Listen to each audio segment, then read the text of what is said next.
Welcome back to another edition of the Cosmic Twilight.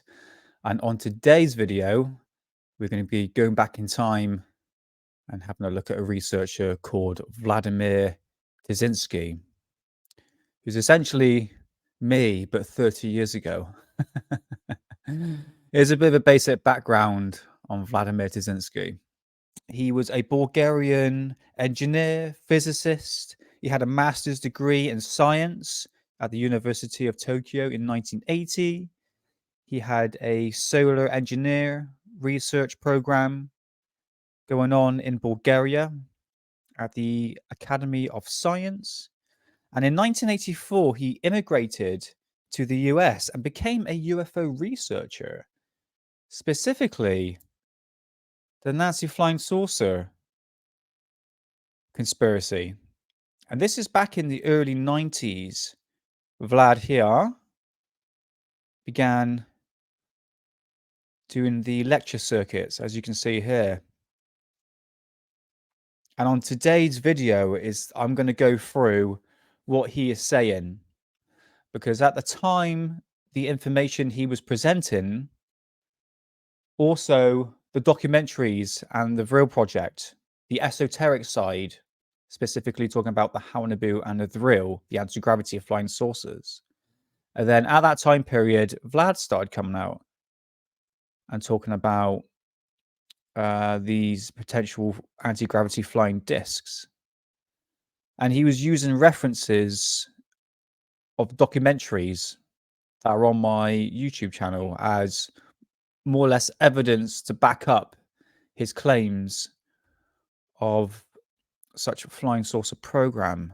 So nevertheless, I think it's time to bring up a video and let's see what Vladimir Terzinski has to say.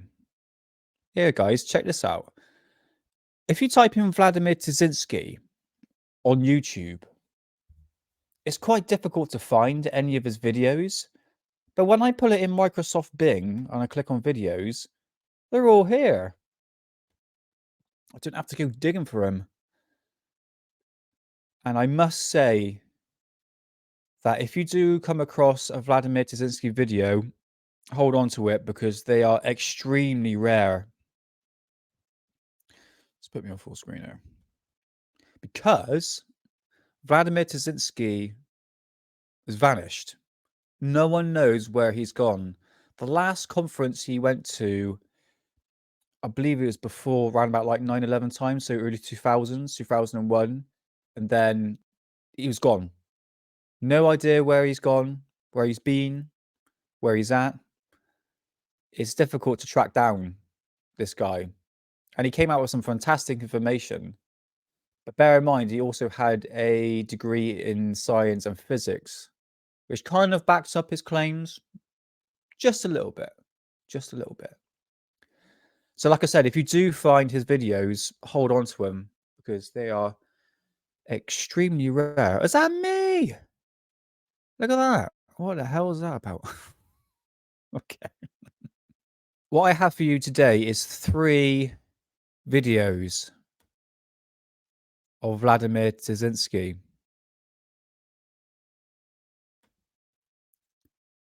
The first one, if you want to see these videos, is Stepping Stone to Awareness, which is by someone called Miles Johnson, who has a fantastic range of UFO videos. And let's put this on bigger. There we go. Where are we to? Yeah, sorry. So Miles Johnson, this is his channel here. He's got a massive array of UFO classic videotapes and stuff like that. Yeah, he's got impeccable collection. And he has this YouTube channel here, which keeps on getting copyright strikes, and I wonder why. Possibly because of the material he puts on. But he puts on UFO conferences called the Basis Project.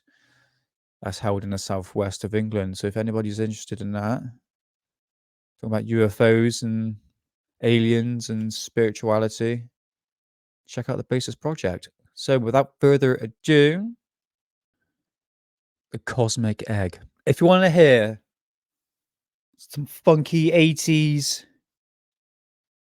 dance track. Listen to this.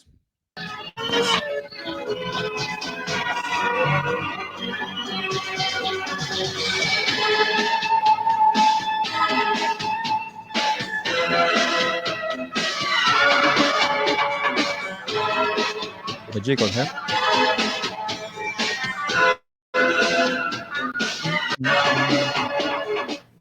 Hello and welcome to this week's episode of the Cosmic Cave. And as you know, this show is... This reminds me of like public access TV shows in America.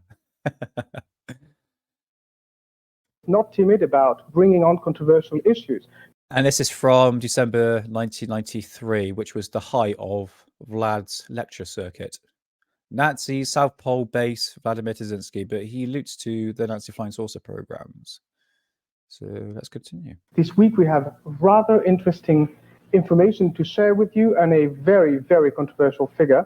His name is No, I won't say it's controversial.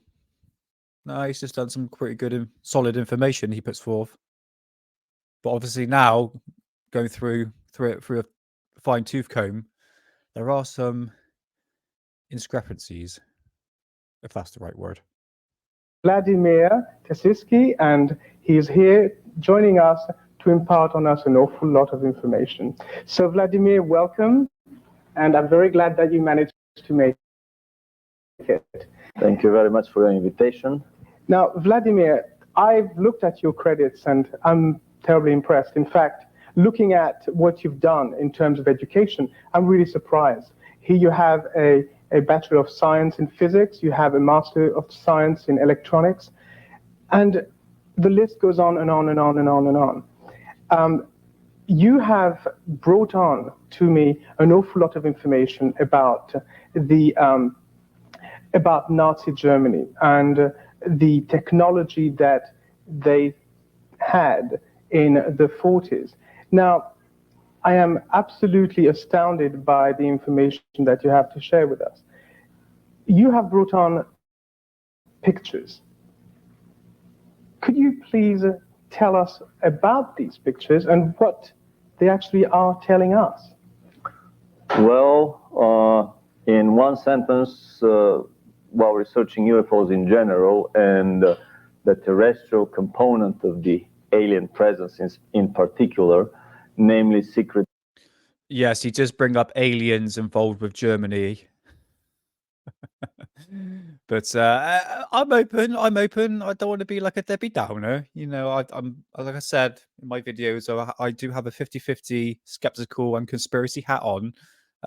So let's continue.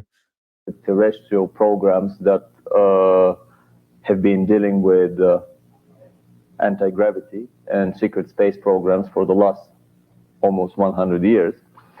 I realized that a lot of these secret projects are covered up behind the alien smokescreen and later on laundered to the general public as an alien technology gift to us. And in order to pull the carpet from under the feet of the government, or let's call it the party line American ufology, I've been doing research on Nazi UFOs, on the 50 or more basically different models of crap that the Germans built before and during the Second World War, powered by every engine that was in production in Germany at that time, by piston engines, Wankel engines, turbojet engines, ramjet, pulse jets, rocket engines, and the final and most advanced models were powered by electromagnetic drives. These are the most, basically no moving part drives. But in order to convince someone that this massive research and development conspiracy, let's call it, and this secret space program run by the Germans has been on for all these years, actually Yeah, I forgot to mention on the Nazi flying saucer timeline video I did, I do believe the Germans did have some sort of secret space program going on. However, this is just speculation that most probably Kurt Debus and Werner von Braun And obviously Hans Kammler as well, which is another interesting figure. I reckon they probably were more involved if they did have some sort of space program during World War II, talking about the Germans here. I think it will be down to these people, Werner von Braun, Kurt Debus, because Werner von Braun, obviously, he was the missile V1, V2 rocket expert that was based in Peenemünde. But this is just speculation, But yeah, I do believe there was some sort of space program during World War II on the German side. Persistent rumors are that the Germans landed on the moon and Mars before the war ended. Yeah, it gets total woohoo. By God, I love it. And later they were followed by many other secret programs, but we will talk about that probably in a future show. The Russians and the Americans landed on the moon and Mars in the late 40s and early 50s, respectively. An Italian team landed on Mars in 56. He's laying it out there, isn't he? Woo! Many superpowers have been actively pursuing secret space programs based on anti-gravity propulsion. But in order to convince someone of this... In that case, why did the Americans research into anti-gravity propulsion systems in the 50s? Just a thought. Of the existence of this massive research and development conspiracy, one first has to be convinced of the existence of political and economic conspiracies in this world. Here I have a few little books that are probably the best introduction into the field of economic conspiracies. None they're called Conspiracy and the Fourth Reich of the Rich by Des Griffin. One of the best books on the New World Order conspiracies and secret government projects is Bill Cooper's book. He's also a book collector like I am. Oh, we're such nerds. Such nerds. I'm only joking. The Pale Horse. There isn't much time for further political conspiratorial introduction, but behind the political conspiracies are the scientific conspiracies or the secret sciences of the hermetic societies and brotherhoods that for thousands of years have been practicing endeavors that are considered science fiction by the general public. This is a book about flying devices built in India 4, 5, 6,000 years ago. In my research, bibliographic research, I have a vast collection of several hundred books on this topic, and these are some of the most interesting ones relating particularly to German secret weapons. Okay, so in this book that you just brought on, you talk about Germany already. Does this actually mention that Germany, before the Second World War, being involved in very, very advanced technology? Yes, actually, these books mention a lot of extremely bizarre, almost science fiction military technologies. And the first book that mentions particularly the first several models of flying saucers that were built in Germany is the book Intercept UFO, or Intercept But Don't Shoot by Renato Vesco. Now, Renato... Oh, yes, right. Let's put me on a big screen. Da da da da da da da. Talk about bloody researcher. Woo! I got the same book. Yeah. So this book here. Oh, I tell you what. This is interesting because this video I haven't really seen. I've seen a couple of. There's like a 7-hour video which I'm going to be going through at some point. But this one I haven't seen, and obviously he's showing his books, so it'd be interesting to see his books and my books. Let's we'll talk about this book in a minute because this mentions about Foo Fighters and obviously the turbine-driven aircraft discs that was created as well. So let's continue with Vlad. What do you have to say? Vesco, was he part of the Mussolini government? Renato Vesco was actually a very leading figure in the Italian research and development effort. He was the research and development boss of the Italian Air Force. he may not have been a Werner von Braun, but he definitely was an extremely brilliant scientist and engineer. And besides that, Italians and Japanese were regularly briefed on all secret German developments during the war. So after the war, when he wrote the book, he knew exactly what he was writing about. I'm not too sure about that. I mean, however, again, when Renato Vesco, sorry, I should have put that on big screen. Yeah, so yeah, Renato Vesco obviously mentions about being an Italian engineer working on more or less Foo Fighters, or describes what Foo Fighters were. But if he was part of the program, I'll be interested to see if he had any pictures of the flying discs, because there's so many different prototypes that were built. And also, if the Germans had correlations with the Japanese as well in regards of secret technology, why didn't the Japanese mention anything about it?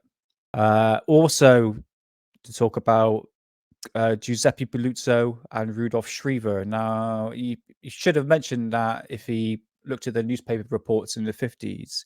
And this book here, that came out in, first printed 1974. So mid 70s, this book came out. And this is, again, the story of the Nazi flying saucer mythos, German technology.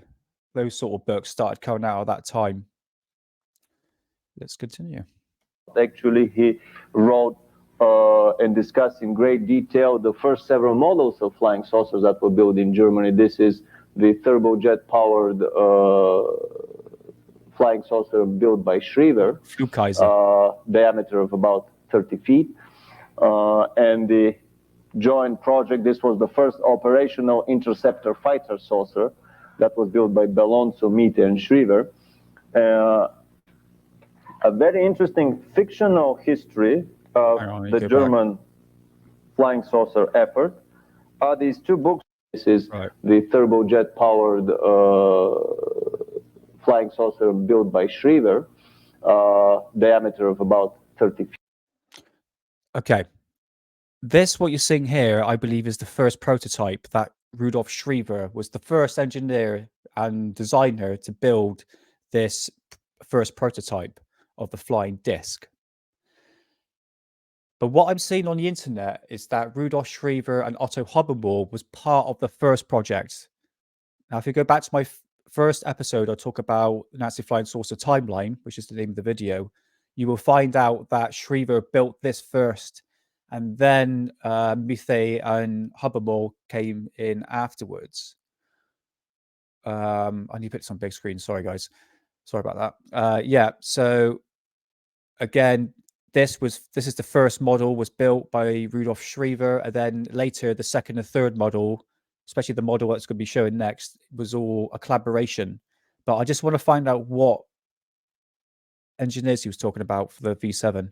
Feet, and the joint project, this was the first operational interceptor fighter saucer that was built by Bellonzo, Miete, and Schriever. Okay, he mentions Bellonzo. I think it's because of his accent. It probably means Belluzzo, Giuseppe Belluzzo, who was the Italian scientist who came forward in the Italian newspaper on the 25th of March, 1950, Diala d'Italia. Mentioned that he designed a flying saucer, but in terms if he actually built the thing, is a bit of speculation. But he did have an engineering degree. But he did have an engineering degree in Milan, in Italy. A very interesting fictional history of the German flying saucer effort are these two books by Harbinson, Inception and Genesis, written as documental fiction. But in my opinion, they just show the basically the very first level of this tremendous research pyramid that happened in Germany. I have some photographs that were extremely rare to find. Many of these were pulled out of German libraries by our research associates and friends. Right, okay. I'm going to show you where a lot of these photographs, alleged sketches, drawings, come from? And this is what I've noticed. I find the same drawings, not pictures, it's just drawings and sketches from the same book. And it's this. UFO Nazi Secret Weapon. This book came out in 1970s. This was, again, the birth of the Nazi flying saucer program. This shows the turbine-driven aircraft, but does not show any anti-gravity flying saucers. That's in the reprint. This is this one. But the original book has no mention of anti-gravity flying saucers, only the turbine-driven aircraft. So a lot of the photographs you see of the prototypes, the 1, 2, and 3, and the V7 came from this book here, from the 70s. I see it again and again and again, okay? Bit of a controversial book. It says here it was banned in 22 countries because I alluded to it in my previous video that this was created by Ernest Zudel. It was well known to be a Holocaust denier. And I believe to start the German conspiracy of there was a massive colony in Antarctica. I'm rambling on. I keep rambling. Right, let's put like that, go like that, and let's continue. Most of them are impossible to find in the United States. The third model that we talked about is a very interesting photograph done in 1952 over Mount Rainier in Washington State. And in my opinion, this is a flying Kugelblitz or ball lightning. Foo Fighter. Automatic anti-aircraft weapons platform that was captured by the Americans and test flown secretly from bases in the western United States and northwestern Canada.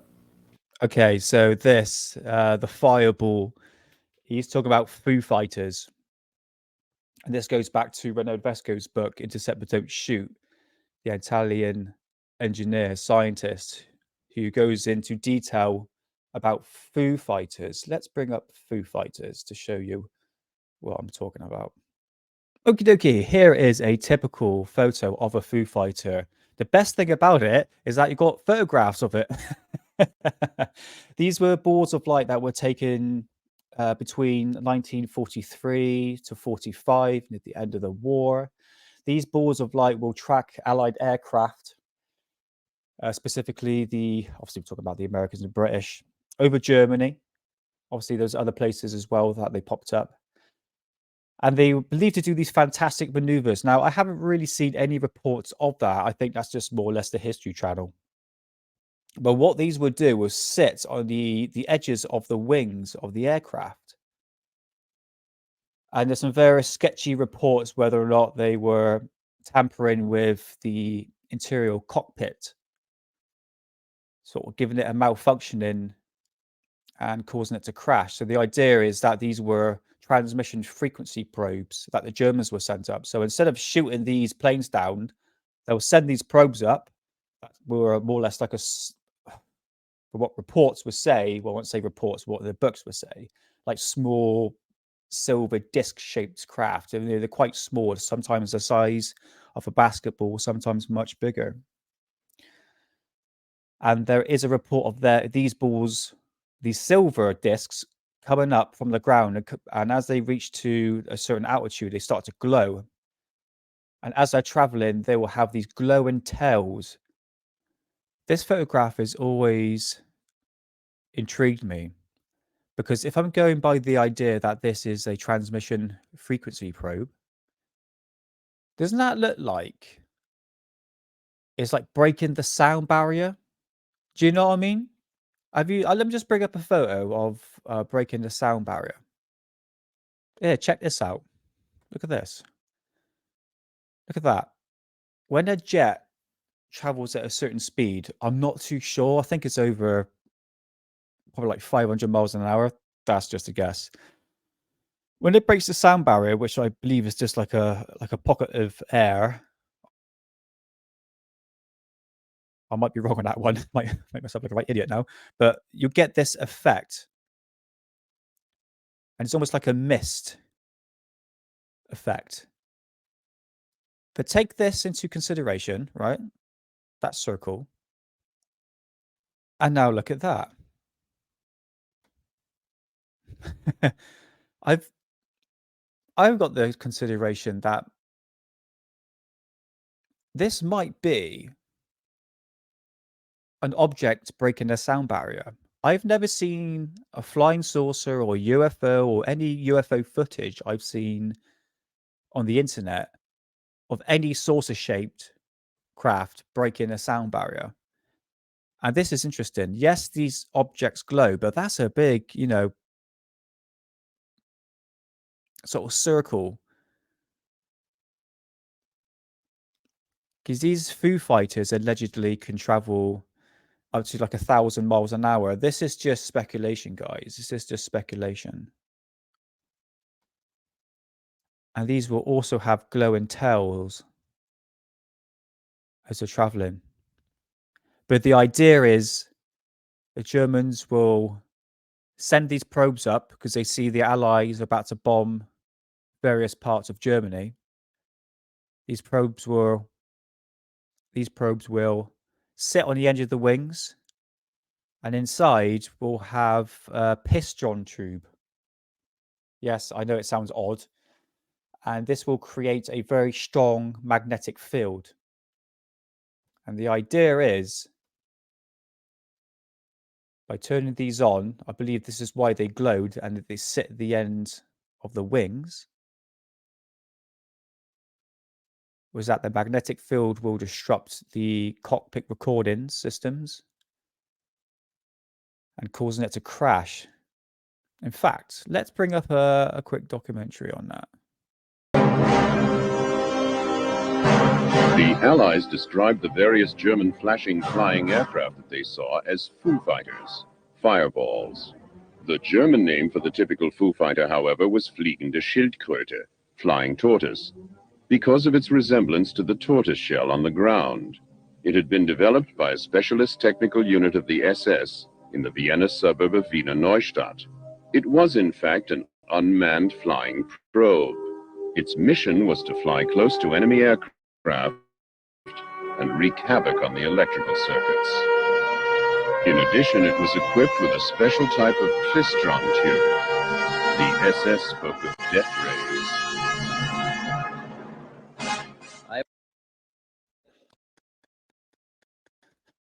So there you go. Let's go back and have a little look at that. There's another classic photograph.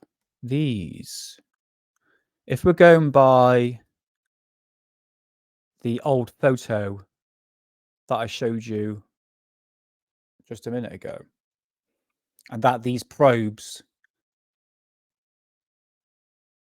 could down enemy aircraft, I'm pretty sure the Allies could have shoot these down, or there'll be some sort of remnants of the device itself. But there is report from, I think I need to dedicate a whole I would definitely need to dedicate a whole episode to Foo Fighters. And let's go back to Vlad. Later on, through German sources, we have discovered not only turbojet-powered craft, but these are rocket-powered craft with rocket engines of the V2 type. And the subsequent model of Mite. These two craft had an exoatmospheric capability, and they could easily go in orbit around the Earth. This is a very interesting drawing of a saucer-type dreadnought, a 60-yard diameter. This is about 200 feet diameter, interplanetary craft that... I know exactly where he's got that from. Let me put myself on a bigger screen, and I know exactly what book he's pulled that from. Because it's in that time period, believe it or not. Just grab it up here. Okay, German Jet Genius, and this came out in 1982. And if we go forth, I just found it. Actually, I found two of his alleged photographs, sketches, I should say. Right, here we are. There it is, exactly the same. And I believe the other one, that one, was shown as well. So he would have definitely taken inspiration like I have. Oh, such nerds. Me and Vlad, yeah, we're like that, mate. We're like that. Let's get me smaller, for Christ's sake. Let's go. Has huge sleeping compartments. It is basically 10 stories tall. And by the way, there is absolutely no evidence for this. There is no photographs, blueprints, just sketches. Drawings were published in Germany by a little secret society there. What would have been the purpose of that Schriever flying disc here? It had definitely an interplanetary objective, because a flying saucer that can circle the Earth in 1.5 hours does not need sleeping compartments. Fucking Concorde could do that, mate. You don't have to sleep between your during your flight. Basically, the longest distance you can travel around the planet is 1-2 hours at the most. Right. So obviously, sleeping compartments on such a massive scale would be needed only for a craft that would land on the moon, that would stay there for a long time and come back. So you're actually saying that the Germans pre-World War II were refining the technology in order to actually travel to a different planet. Exactly. Again, he's not mentioning Haunebu or Vril. He's just mentioned the Schriever disc. That was proven to, well, allegedly proven to be very unsuccessful. Unless you're talking about the V7 that allegedly took off in the 14th of February, 1945. But let's continue. These two models are capable of going in orbit around the Earth and probably going in an extended elliptical orbit toward the moon. This huge craft is able. This guy doesn't know what to do. It's like, capable of getting into orbit around the moon and landing on the planet. And these were actually the most primitive of the models that the. I was waiting. I was like, when are the Vril and Haunebu going to pop its face? Here it is. Germans built. 2 months ago, I received, through some private channels, a secret documentary film made by the German secret society, the Thule Gesellschaft.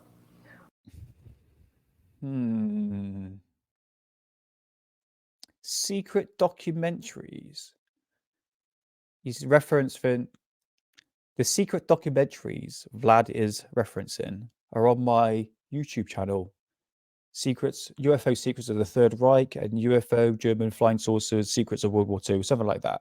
The two documentaries are on there. They're also on videotaped as well, so they're not secret in any stretch of the imagination, because I got 3 copies of them. Something like an equivalent of the Illuminati Society here. Yeah, by the way, so I keep stopping, but he mentioned Thule Gesellschaft, which was the organization set up in 1919. Again, if you go onto my Nazi Flying Saucer timeline, I do talk about the Thule Gesellschaft.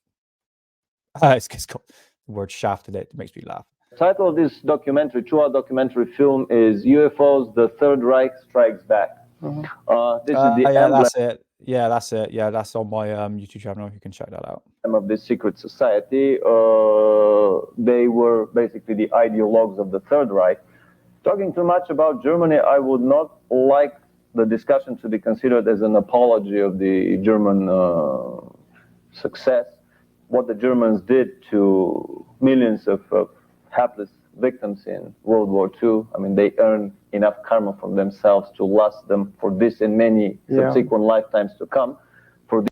Okay, there was one of the main stories that has pushed forward from the mainstream media, saying that all these stories about Schriever and anti-gravity flying saucers, the flying discs, and books like the Nazi secret weapon, these were stories to sort of popularize the Nazis, to almost glorify them to a certain degree, to bring the Third Reich to the fourth. But this is just nonsense. This is just authors expanding the conspiracy within conspiracy that I've been talking about. So he's saying here that he doesn't feel that that is the case. These of us that believe in karma, but once these things invented, they were shared later by the superpowers. They cannot be disinvented, to use Daniel Bell's interesting One thought expression. keeps coming back to me, and that is almost world supremacy. I'm looking at this and I'm going, what's the incentive? What's the reasoning behind trying to refine such technology? Well, it gives man an ability to go to the moon, to explore the planets of the solar system, to go beyond the solar system. Some of these larger craft were definitely able to go beyond the solar system. Okay, right. If this was 1945 technology, how come NASA still can't get to the bloody moon? 80 years later. You got to ask those questions, guys. You know what I mean? As we shall see very soon. The first row of photographs, actually this is a very small part. This is maybe a third of all the documentary photographs shown in the German documentary video.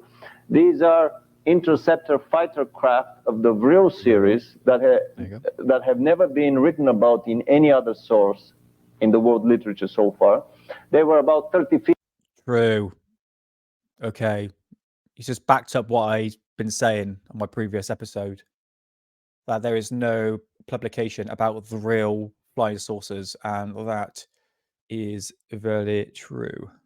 Feet in diameter and extremely And that is very true. maneuverable. Their speed was almost 3 times the speed of sound. For them, Allied bombers and fighters were basically sitting ducks. Renato Vesco, in his book, depicts about 3 dozen attacks of flying saucers. Hey! Hey! me and Vlad, we're like that. We are absolutely like that. We are total nerds. On Allied bomber formations with devastating consequences, and these all were attacks of the previous and more primitive craft. These craft were developed in the very last years of the war, 44, 45. This subsequent line here are the 25-meter diameter, which is about 75-meter diameter, 30 feet tall tank killers, the craft of the Honeybull type.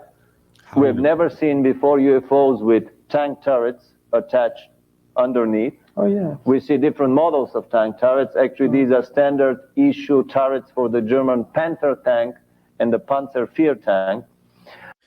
If you have a look at flying saucers or UFOs from the 1950s and 60s, you would normally see these type of style of flying saucers from that time period.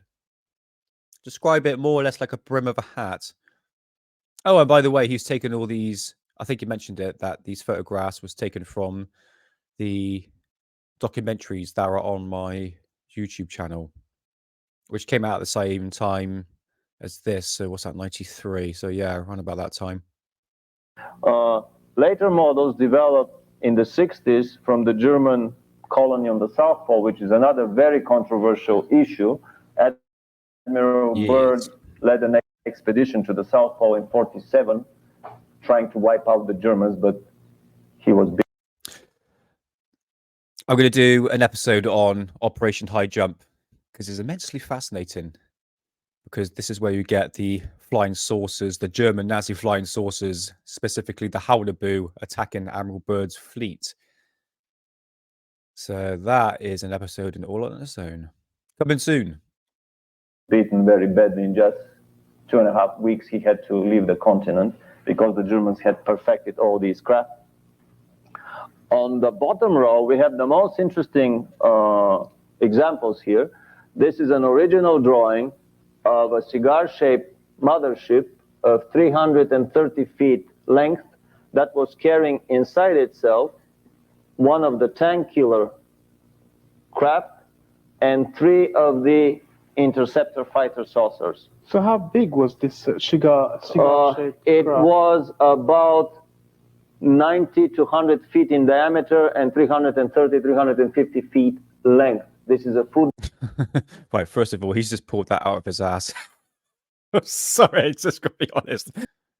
Field size craft. The most interesting, and this could be photographs of German crafts in flight well after the end of the World War, probably flown from their base on the South Pole. In what year was that, approximately? These photographs were taken 42. These are and 43. These are 44 and 45. These were taken after the war. The drawings date from 1943. You can almost feel he's kind of like gearing up for the questions, the hardcore questions. I sense it coming, guys. I sense it coming. Also, this feels like a Joe Rogan, Tom DeLonge interview. Biggest craft that the Germans built was the 74-meter diameter. This is about 220 feet diameter flying saucer of the Honeybu 3 type. This is a naval warfare craft with, we can see here in these turrets, triple guns of a naval caliber, 3 turrets on the underbelly and a 4th turret on the top. This was a craft made for huge naval warfare. According to this film, the only craft was taken and flown from the Earth to Mars by a huge crew of basically volunteers and self-sacrificial crew of Germans and Japanese.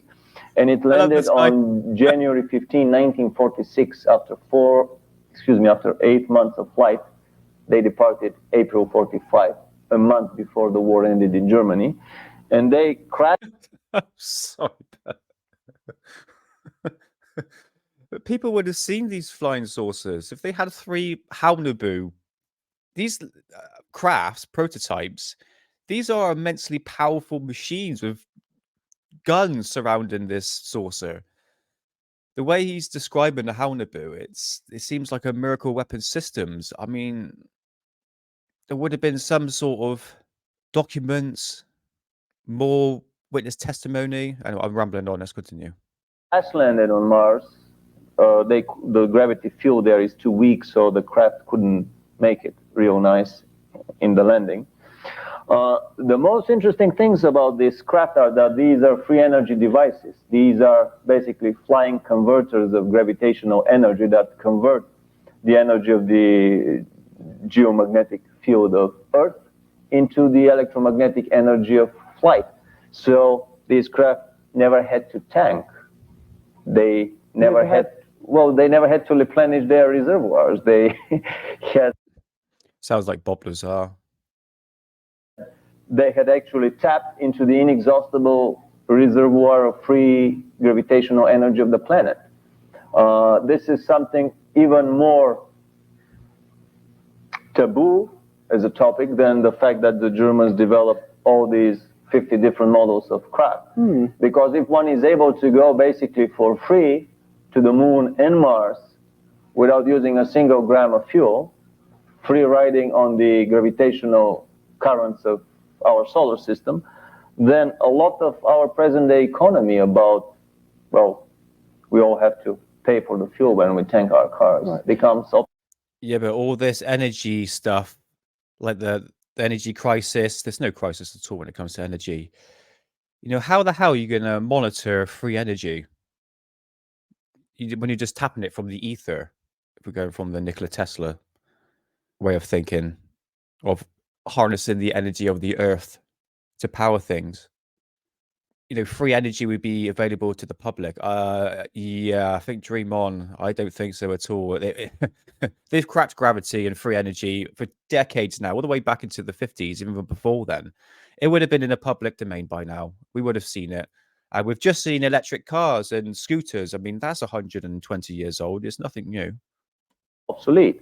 So let's discuss this in much more depth.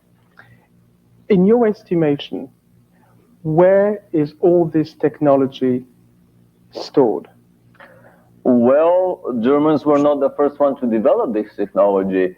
John Keely presented his anti-gravity flying bathtub, as if we may call it like this, a funny-looking contraption. He sat on it rose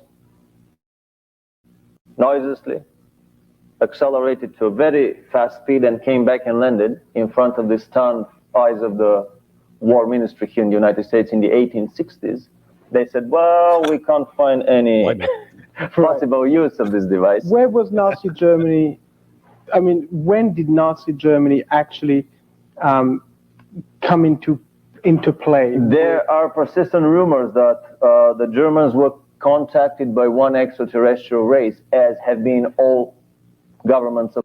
Yeah, Vlad does go into the extraterrestrial race. However, as we're going to go through his presentations, he doesn't mention Maria Orsic or the Thrill Society. The all superpowers all throughout the terrestrial history. But that particular race was the cause of this tremendous explosion, this cornucopia of German killing machines and advanced weapons technologies that had absolutely no precursor whatsoever in previous terrestrial developments. So basically from the 20s and 30s, Germany was actively pursuing research in rocket propulsion, in anti-gravity propulsion, in free energy. Okay, I would say I wouldn't be surprised if the Germans did make some sort of attempt into anti-gravity free energy during World War II. And I'm not ruling out some sort of possible prototype of a flying disc. Not ruling that out, but the Haunaboo story just seems a bit too far-fetched. And if you do the research and you gander into my videos, you see I kind of explain it all. I'll go into the blueprints and we'll have a little look into that and let's see if there's any validity to the documents itself. Devices that were later combined with their flying saucers to make these formidable weapons. Later on, this technology was used by the secret powers, by Russians, by the superpowers, namely the Russians, the British, the Americans, the French. Even the rumors are that the Israelis and the Brazilians have their own anti-gravity craft in operation these days. I have a question that's burning me.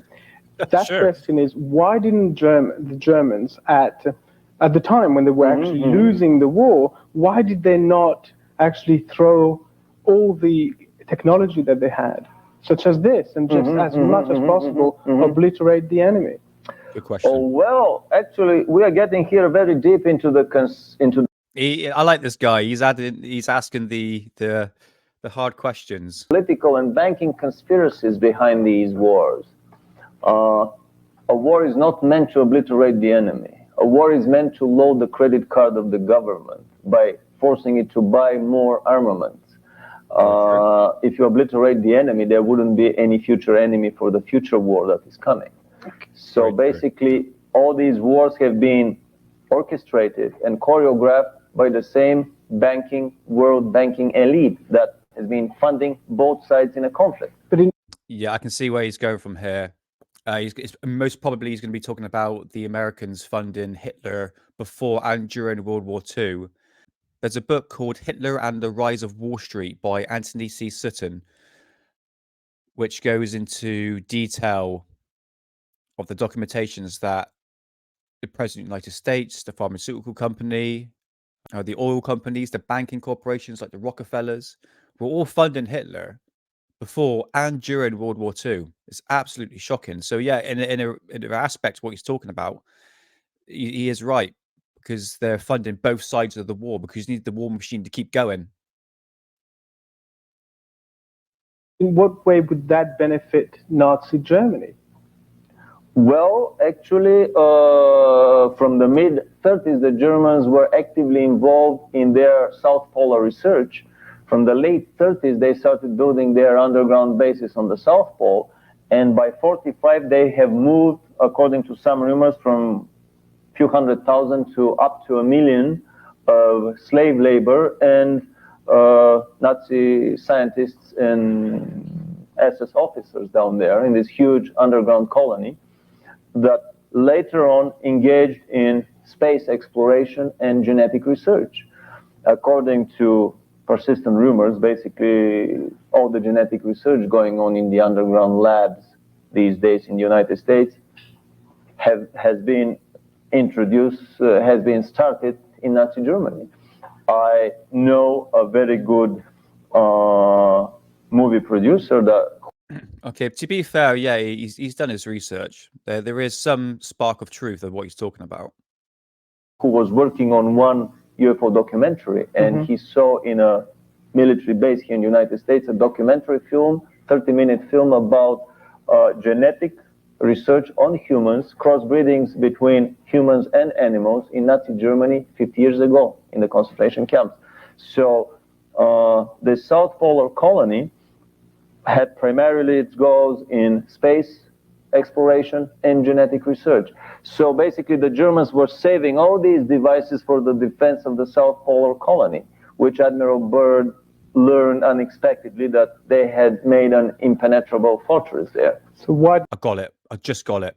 Do you reckon he looks like the son of the KFC colonel? But obviously without the white beard and hair. It's uncanny, isn't it? Sorry, let's continue. Did we not find out about what happened to Admiral Byrd? Well, there's an interesting interview in an Argentinian paper. He probably gave that on his way back from the South Pole before the security lid was clamped on him, where he said the next World War would be fought with an extremely powerful adversary that has the ability to fly from pole to pole. That is actually a very good point.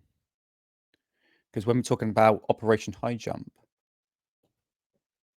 allegedly Admiral Byrd was defeated by these Nazi flying saucers that rose up from the waters. Fantastic stories. But this is an actual quote from Admiral Byrd himself. The next attack from the United States will be from aircraft that can fly from pole to pole at incredible speeds. And this was on his way back from Antarctica. He was obviously talking about the German craft that obliterated his aviation. All his planes were shot down in less than 3 weeks. He came down with 3 carrier fleets with 3 formations of carriers and support craft and 4,000 troops, and was beaten in less than 3 weeks and hastily retreated from. After the Second World War, Nazi Germany, obviously, after its defeat, was there a tacit agreement that they could keep that technology and refine it further? I'm surprised that... Absolutely, absolutely. I mean, we have to keep in mind that the Rothschilds and all the other European bankers have been financing for 300 years, both sides in every conflict. And this is the best way for them to have the government load their credit cards, and so then to live off these enormous interest on these loans. During the Second World War, Nazi Germany was financed by basically the Wall Street and the American banking community and the European banking community, as was the Russian Bolshevik Revolution. Are you saying that German bankers, namely some of the big families, were behind the revolution in Russia? Well, the Russian Revolution was financed by Wall Street, by the Vatican, and by South African gold. It was financed, it was planned, financed, paid for, carried, and later on, Wall Street helped Russia in the first 20 years of the most difficult 20s, basically in the 20s and 30s, by propping up the Russian economy. So what happened to the German South Polar Colony? I think that Admiral Byrd probably concluded the first tacit agreement or condominium agreement between the Americans and the Germans, namely that let's not interfere into each other's affairs. Maybe even we would do some trading. We would be trading with crude materials, raw materials, both nuts. After they murdered millions of people, I doubt that very much. Metal profiles, raw materials, and you would be giving us some of your astonishing technology. This is according to Renato Vesco in his book Intercept But Don't Shoot, and according to the book of Genesis. These are fictionalized. The second, yes, but this is a documentary, highly engineering, highly specialized report on the German anti-gravity research and development. I have a lot of information about secret collusion between the United States and Russia, all behind the smokescreen of the Cold War. But Germany, what's Germany's involvement in the Cold War? Official West Germany, very little. Basically, they were the strongest member of NATO. But the secret German colony on the South Pole was basically working hand in hand with the secret Soviet-American space program. It is rumored that when the Russians and Americans landed on a joint flight to the moon with a probably American-made saucer in the late 40s, not only that they discovered the German swastika flags already planted in the most famous craters on the moon, but they spent a few days as guests to the German ex-Nazi moon base. You have so much information; it's staggering. In fact, I'm absolutely overwhelmed by all the information that you've managed to share with us in such short time.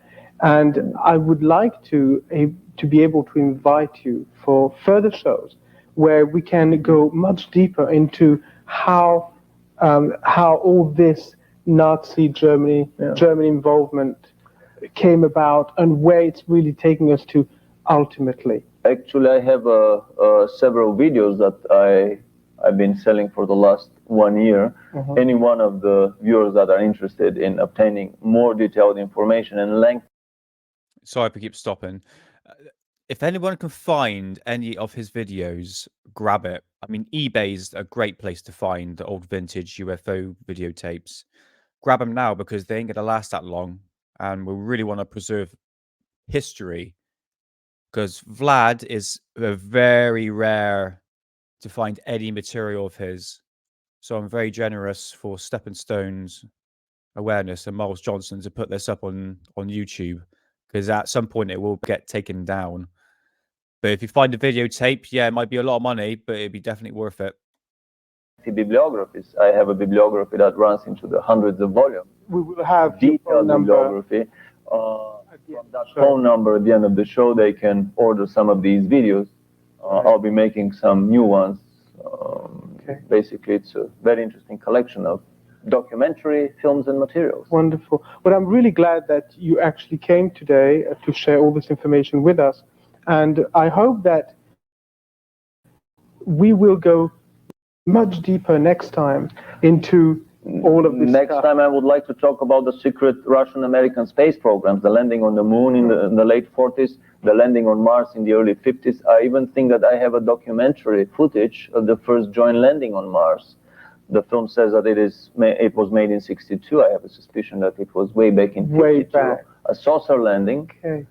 But Wait. the two superpowers. Thank you very Right, okay. I know exactly what he's talking about. 2 seconds.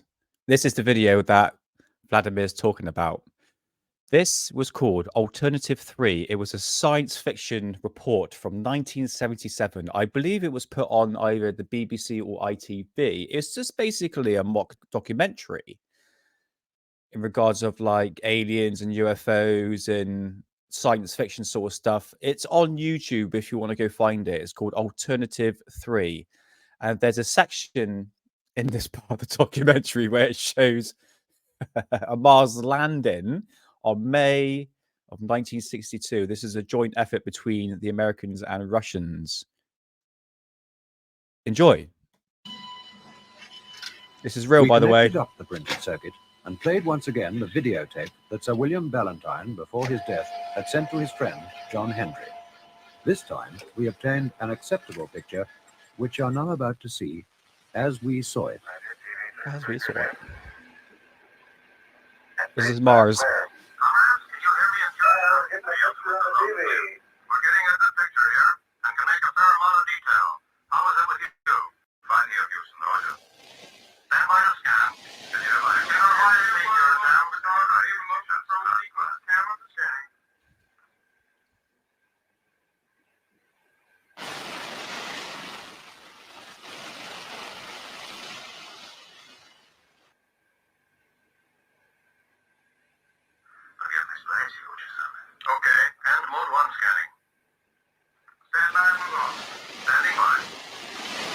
will flicker, and then it'll be a bit closer. There we are. Isn't that all, Ruru? Just like that. Can you verify that you're a town?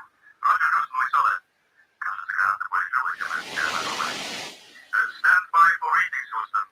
Standing by, Curaçao. Sorry for stopping. If you listen to the audio, it's all continuously, but the video keeps on flickering to different sections. It'll be higher, then it'll flicker. The altitude will be a lot lower. So obviously it's fake, but Vlad keeps on putting it forward. That is actually true. Let's continue.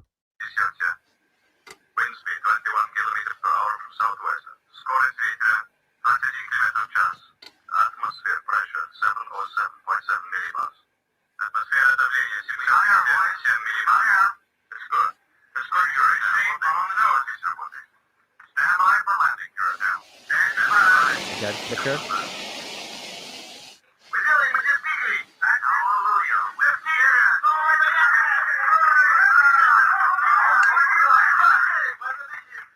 Hey! My God, what is that? Something moving. Something moved there. What the hell is it? Что там двигает, погибает? Смотрите, здесь вода и воздух. Этой планете есть жизнь. Boy, if they ever take the wrap off this thing, it's going to be the biggest day in history. 22nd May, 1962. We're on the planet Mars, and we have life. Замечательно! Отлично! Поздравляем! Наконец-то! So there you have it. The Mars landing in 1962. There you have it, guys. Very much. Thank you very much for joining us on the Cosmic Egg.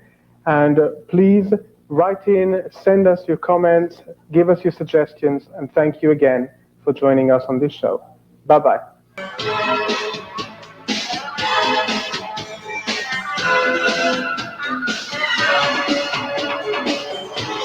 So there you have it. This is the first episode of Vladimir Terzinski. We have around about another 8 hours to go. There's like a 7-hour documentary of him on YouTube, which you'll be able to find. So we're going to do a bit of a deep dive into old Vlad. But however, must take his claims with a bit of pinch of salt. Please like and subscribe, and I shall see you very, very soon.